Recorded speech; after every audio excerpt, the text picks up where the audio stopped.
Hey everybody, how's it going? It's Brandon Haye over here. I'm Thomas Christopher. Welcome to another episode of Fantasy Football. I'm getting better at the intros now. I feel like it's getting a little bit better. That was I thought you forgot it.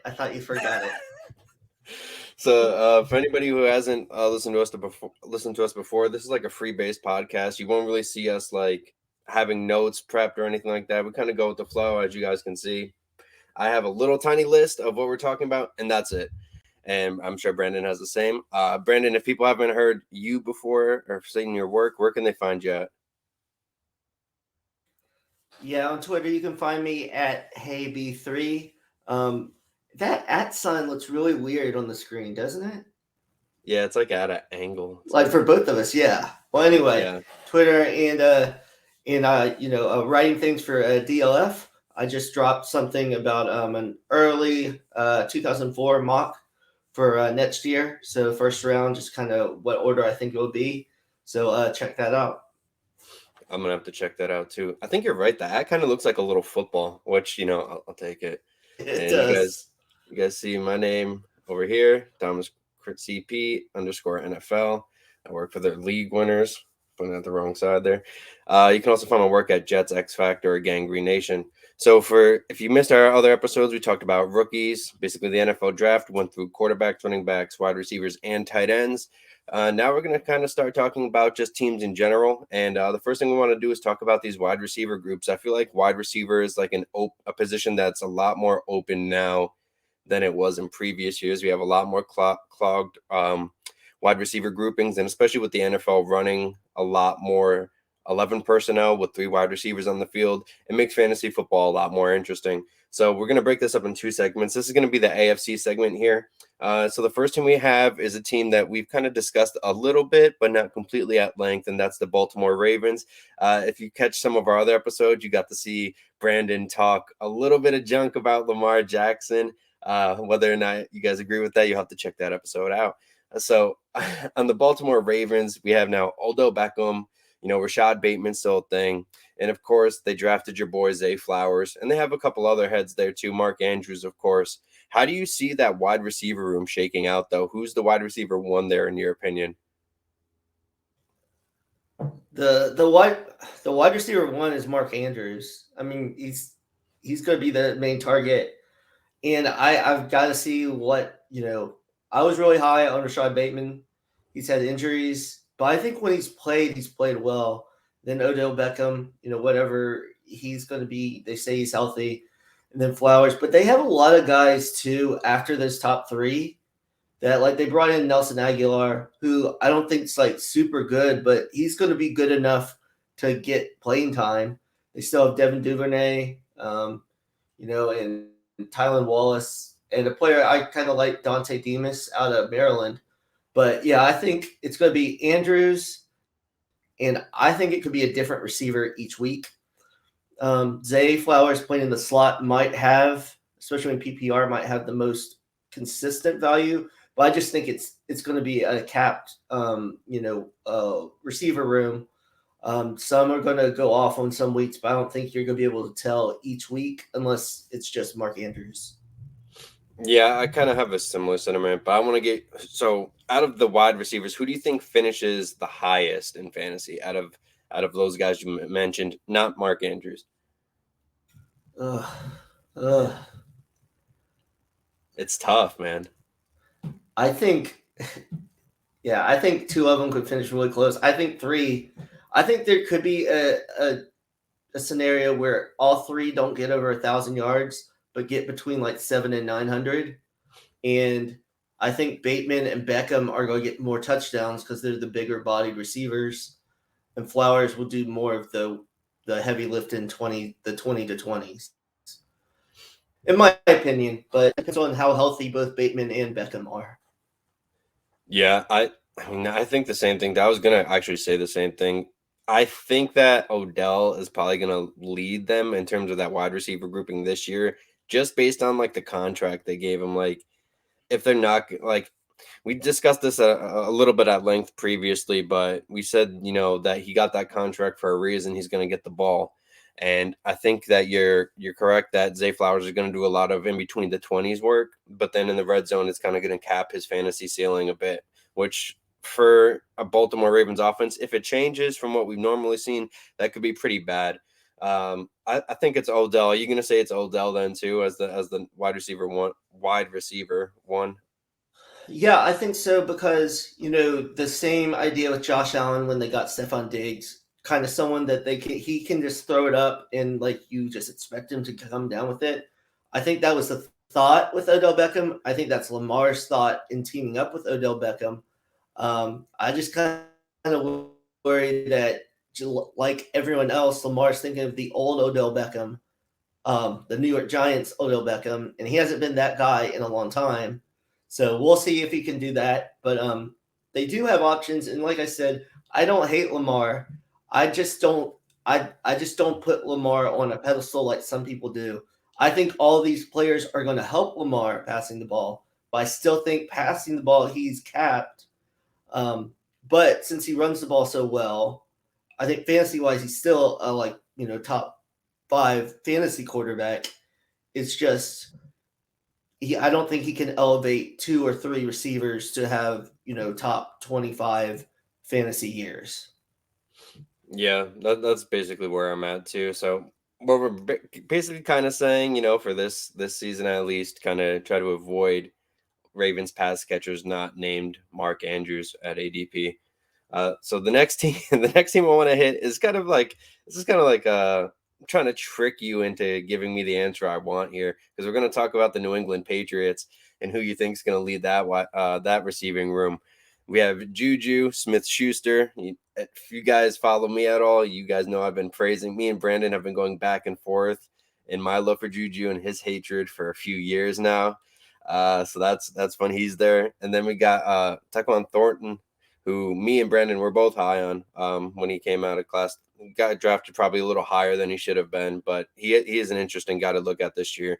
They brought in Mike Gesicki for like being a big slot tight end. They still have Devontae Parker, and of course they have Hunter Henry as well, who I know who I'm going to say is going to be the leading receiver in this room. I want to hear your thoughts on this room. All right, are we talking receptions? Because if it's receptions, JuJu is definitely going to be the leader. If we're talking about yards, I think it could be Tyquan Thornton because he's going to be the deep threat, and hopefully Bill O'Brien can use him correctly instead of running him on 2-yard screens all the time like last year when they were a joke on offense. Yeah, I don't know why they were running Thornton like that. So I want to say more. I want to say neither, and I want to go highest fantasy, like fantasy ceiling wise. Who are we picking? I still think ceiling wise it's Thornton, just because of the big plays and the speed. And I know you're gonna say JuJu, and we've been agreeing too much. So I feel like I've come back on JuJu. I just thought he was overrated like 3 years ago. Now he's come down a little bit. He's perfect for that offense. Actually, I know they're not like superstars, but I think offensively, if they could be pretty good. They have a lot of components. They have the 2 tight ends, and they have Parker who can play outside and probably Kendrick Bourne or Thornton on the other side. Then they could put JuJu in the middle, and then at Kayshon Boutte, if he like pans out, like they could give him a year or two, and he could slide into that Devontae Parker role. But they have some guys that could play. It all depends on the correct play calls and obviously if Matt Jones can get the ball out. Yeah, because for what it's worth, like that was kind of we saw Jacoby Myers have success there. We saw a lot of potential. I feel like with that Patriots offense, it was just kind of hindered by the people calling the plays. At least in my opinion. We already know I'm gonna say JuJu. I've been high on the kid forever. I agree he got blown up like hype wise after that crazy season he had with the Steelers. He got injured and then he's never really lived back up to that. But now I think he can be a steady wide receiver 2 in fantasy going forward. And the Patriots offense, I think, is a great fit for him too. I think he's definitely a Belichick guy in terms of the clutchness that Belichick looks for in wide receivers. He's got sure hands. He's a great third down option. He's one of the best third down options in the NFL, actually. And he's a great red zone guy. So we already know that one. I feel like that one was kind of easy, but we're going to go to the next one. And this is wide receiver room where I'm like, really interested to see how it plays out. Not even just wide receiver, just receiving room. That's the Houston Texans. They drafted Tank Dell to go along with CJ Stroud on CJ Stroud's recommendation. Still have Nico Collins there. They brought in Dalton Schultz in free agency. Mechie could come back from what I've heard. They have Xavier Hutchinson as well. I know they brought in Robert Woods too. There's a lot of names there. Who do you think comes out on top in terms of fantasy wise? And then in the wide receiver groupings, who do you think is the guy to target there? Well, I want to say before I looked this up, I forgot Robert Woods was there. I don't understand why they signed Robert Woods. I guess it makes sense they have young receivers, but anyway, he could probably be. I have no idea who the leading receiver is going to be in this group. I think they all have capabilities of. I'm not out on Nico yet because horrible quarterback play and some injuries. I think quarterback wise, I think him and Tank Dell could, vie for that. And I would say not Mechie just this year, maybe in the future if he stays healthy. But yeah, I mean, who knows? It could be Dalton Schultz. I don't think so because CJ Stroud never threw. Ohio State's never been big on tight ends, so that would be a big change for him. But there's a lot of ones that I am, especially dynasty-wise, interested in, but I'm not banking on any of them. I think this could be similar to a Ravens situation, but worse because they don't have the clear-cut Mark Andrews. All these guys, they could have 5 receivers with like 60 yards every game. No clear-cut guy. Yeah, that's so. I've been trying to think about this for a while, and I'm trying to go with what DeMeco Ryans might potentially want to have done with the quarterback situation, even though he's not the offensive coordinator, he's the head coach and primarily a defensive guy. But from what I feel like, they're not going to try to make Stroud do too much, and I think a large part of that is going to rely on Dalton Schultz, at least in the time being. I don't want to really agree with you, but I think Nico Collins is going to be like amazing this year. He was great last year when he was healthy. He was outplaying Brandon Cooks, which at the end of the season too, he was playing very well, even when he just had to be the guy. And I think that he's going to take that step up next year if he's healthy. If he's healthy, I think Nico Collins is a guy at cost that people should be buying in, especially in Dynasty. I think Tank Dell is like an interesting flyer. Considering, the bug that they had in sleeper leagues where he was going very late, a lot of people got him at good value if you were aware of the situation. I still think he's going at pretty good value. Late third-ish is still pretty good considering his draft capital. I don't understand why they brought Robert Woods in. If he takes all of the, if he's the target hog in this offense, I'm going to hate DeMeco Ryans just because, what are you doing, dude? I didn't know. I don't get that. So I'm banking on Nico Collins, but I have Dalton Schultz coming in as the guy number 1. Why do you think that they won't? Do you think Schultz is not as great as a pass catching tight end, or do you just think it's something because Stroud wasn't throwing to too many tight ends at Ohio State? Is that why you're a little low on Schultz? Yeah, that and I'm not necessarily low on Schultz. I just don't. It's not the same situation as the Ravens, where the leading is Mark Andrews. I think Schultz could lead them, but also, in Dallas they had great receivers. They had Gallup and they had CD, and then they had a couple other guys rolling through there. So I kind of wonder if they're going to use Tank Dell somewhat like they did Debo in San Francisco. He's not, the same physical freak, that Debo is, but maybe, running some end around, some different stuff with, there's little screens with him. But yeah, if Nico can stay healthy, I think that could be big for him. I mean, this is going to be by far the best quarterback he's played with maybe ever because he didn't have great quarterbacks at Michigan either. So this is going to be by far the best quarterback he's ever played with. So he's one that I've been really holding on to. So this is pretty much his last ditch, though, to really be fantasy relevant. Yeah, I completely agree. And I hope John Mechie gets healthy enough to play again and showcase his stuff. But I'm with you. I don't think it's going to happen this year. He's still a guy could be potential dynasty, stash, but it's up in the air at this point. So the next team I want to go to is the same division now, and that's the Tennessee Titans. The Titans really didn't add anything in free agency to the wide receiver room. The main three guys, are Treylon Burke, Kyle Phillips, and Chigaquanko. They have a couple of other guys, but those are like the three main guys. I don't see anybody doing better than them fantasy wise. Who do you think comes out as the receiving target in that Titans offense? This receiving group is trash. Trash. Trash. They, instead of drafting Will Levis in the second round, they should have got themselves another receiver. It's not going to matter. I really like Treylon Burks. If he can stay healthy, I hear he's in better conditioning shape and everything. So I think he's definitely going to be the leading receiver. But I mean, come on, look at this room. I mean, half these people I don't know who they are. I mean, you throw in Chris Moore in here. I mean, Chris Moore's probably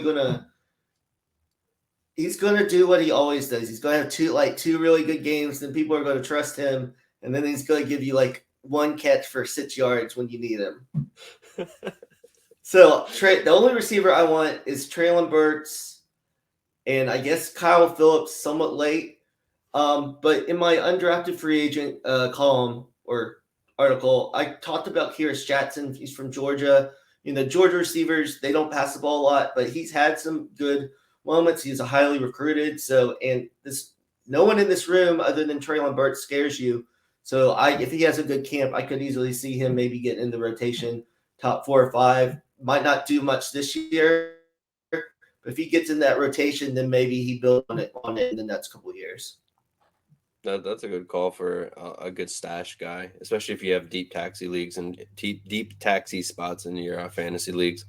So I've been selling Chig in a lot of leagues because because of that room, his value is just like shooting up in Dynasty, and I'm taking like full advantage of that. I got an early second round dev pick in one league. I've gotten second round, like early second picks in other leagues, and I think that's pretty fair.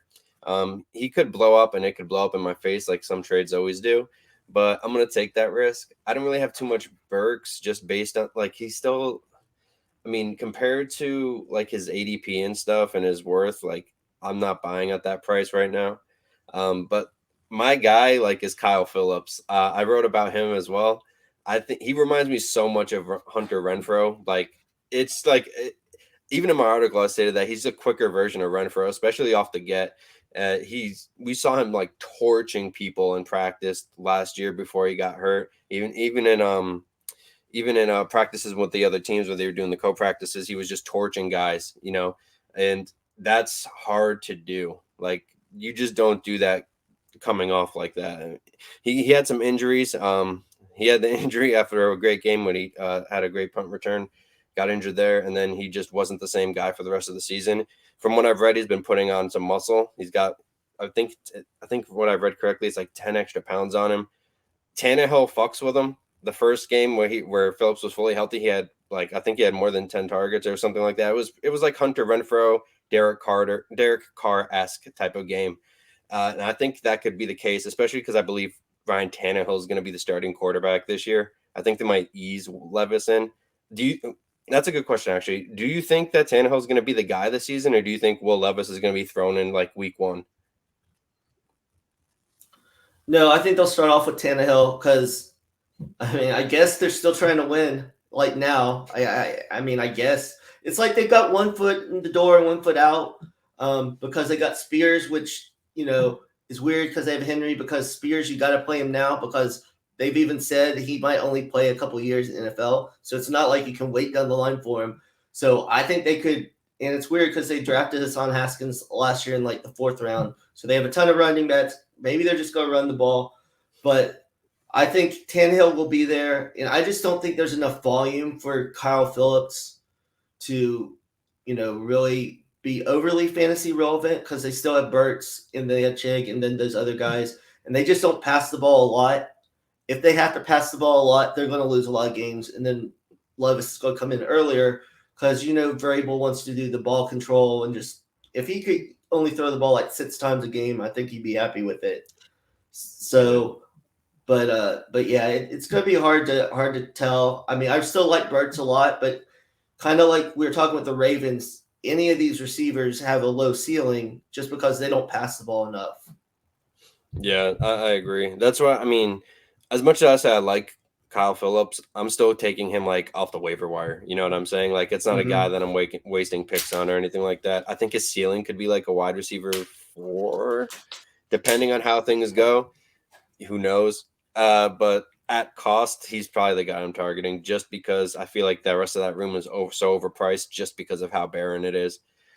So that, yeah, well, I guess what we're saying is the Titans are going to suck. No offense to Titan fans. I'm sure you guys don't want to see the Titans suck. I have offend. I hope to offend Titan fans. I hope they're horrible. The resident Jags fan. Yeah, I hope they're horrible. Well, I don't. I would, from the old New York Titans. I'm with you guys. So the next one I want to go with is actually, this one's kind of surprising given that they're, the reigning Super Bowl champions, and that's the Kansas City Chiefs. We know Travis Kelce is going to be the wide receiver one there, in terms of fantasy production. And then after that, it's a guessing game as to who's going to be behind him. You got Kadarius Toney, who they traded a 3rd-round pick for, and I believe a 6th, if I'm not mistaken, last season. They have Sky Moore that they wasted day 2 capital on, and they drafted Rashee Rice with day 2 capital as well. And I believe they still have MVS on the team and probably a couple other guys, if I'm not mistaken. Who do you think takes over as the number 2, as like that Juju kind of guy behind Travis Kelce this year? It's weird because I think it's going to be Toney, but I don't think he's going to be used like Juju. I think Toney could be used more all over the field. But I think ever since they got rid of Tyreek, I think this might just be another, Kelce and then everybody else. But everyone's going to have a big game at some point. You're just not going to be able to tell, who it is, who has the biggest game. Because, having Patrick Mahomes as a quarterback, there's a higher ceiling for all these guys. But, and I think Reed, for the most part, is usually fairly honest when he says something. He's not like Rivera, who likes to lie about Antonio Gibson all the time. But, but yeah, I think he said Toney, they envision him to be, wide receiver 1.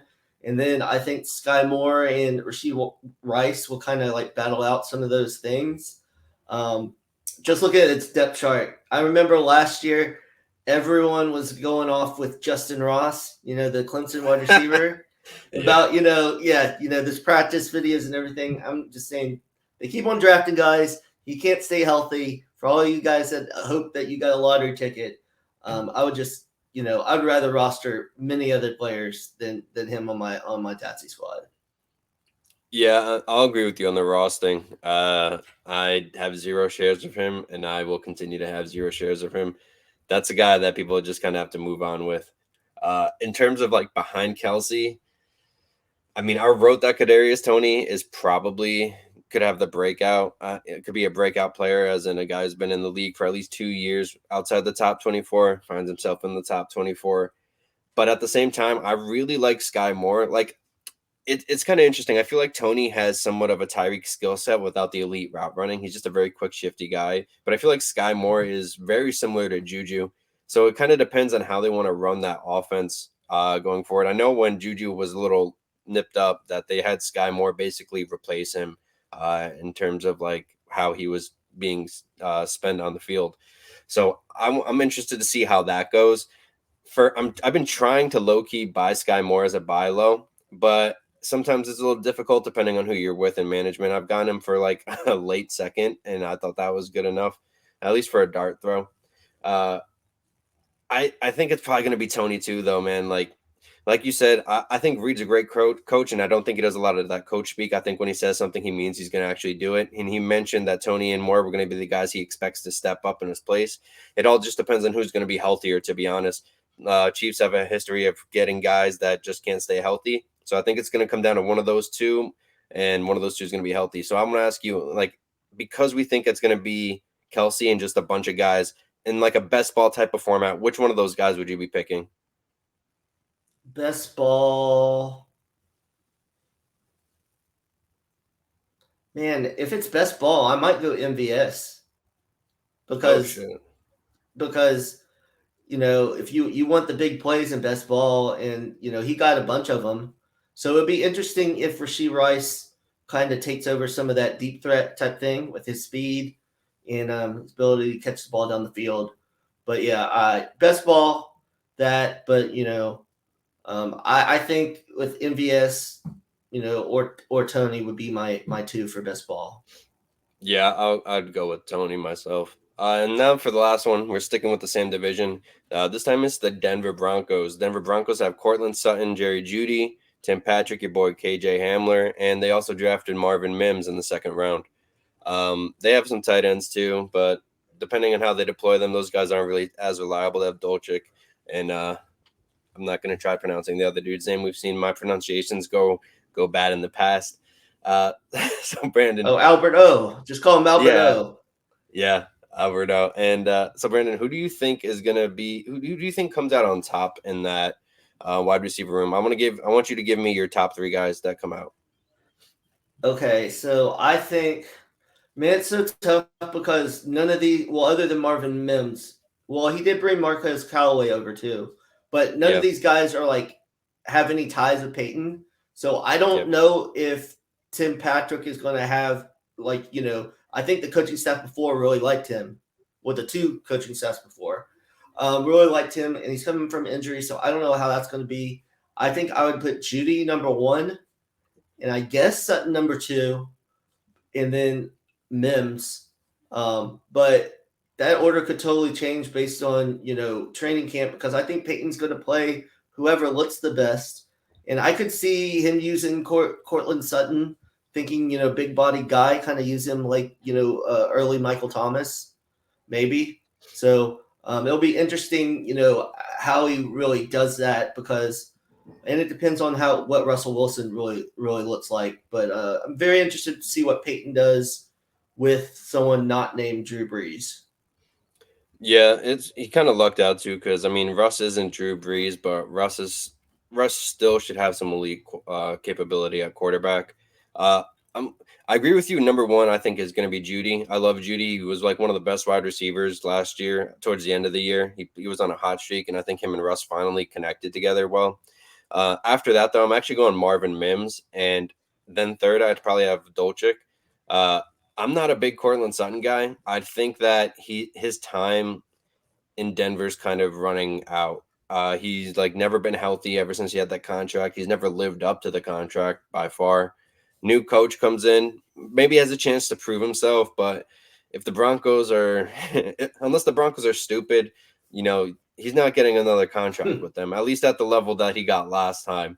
And I think that, Mims was a day two guy selected by Sean Payton. Payton's going to try to use him. And I think that he really wants guys that can play all levels of the field. While Sutton can play at every position as well, Sutton, he's not a reliable guy, man. And I think that plays a big part in coaching staff's decisions. Um, do you think Sutton, because I believe this is like the last year of Sutton's contract, if I'm not mistaken, do you think he gets retained by Denver, or do you think they let him walk at the end of his contract? I'm surprised they didn't trade him, because that's all they've been talking about trading. And I feel like at this point, unless the team has a ton of injuries, they're probably not going to trade Cortland Sutton now. So yeah, I kind of doubt they keep him. But even though I really like Jeudy, I mean, it's not like he's been consistent either. I mean, Yeah. injuries and bad quarterback play. So it's kind of like all these guys are just. It's just. I'm gonna laugh so hard if like KJ Hamler comes out of this like as wide receiver one after I've been like talking about him for years. But yeah, I would say it's probably Jeudy, And then you're right about Mims because he'll be in the middle of the field. And I feel like he did his best at Oklahoma on some of those scramble type things with Caleb Williams, and he would just go deep. And that's kind of Russ's thing. So, I could definitely could see him doing that. But I just hope this offense can do something this year because it was gross to watch last year. Yeah, I'm hoping so too. It'll be interesting to see if Sean Payton has what it takes in his little return to the NFL. They can't get really any worse than they did last year. So that actually is going to wrap it up for our AFC, receiving rooms. Next time we're going to hit the NFC. Brandon, you want to let the people know where they can find you and your work at again?